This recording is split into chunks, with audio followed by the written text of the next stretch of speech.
বাংলাদেশের রাজনৈতিক যে কালচার আমরা দেখতে পাই, ম্যাক্সিমাম রাজনৈতিক দলের ম্যাক্সিমাম নেতারা মানুষকে আশ্বাস দেন, কিন্তু সেই আশ্বাস পূরণের কোনো চেষ্টা তাদের মধ্যে আমরা খেয়াল করি না, দেখি না।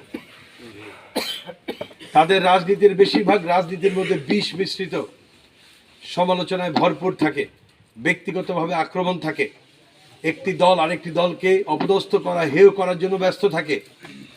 যে কারণে এখনো যে অপবাদ যে ট্যাগিং এর রাজনীতি করতে গিয়ে আওয়ামী লীগ বাংলাদেশ থেকে বিদায় নিতে বাধ্য হয়েছে, বাংলাদেশে সেই রাজাকার ট্যাগিং এখনো আমরা দেখতে পাই।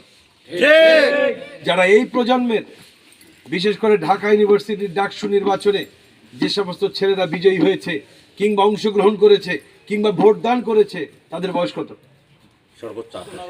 সর্বোচ্চ 28 তো হবেই না, আরো কম, 22, 23, 24 হতে পারে, সর্বোচ্চ হলে 25 হতে পারে।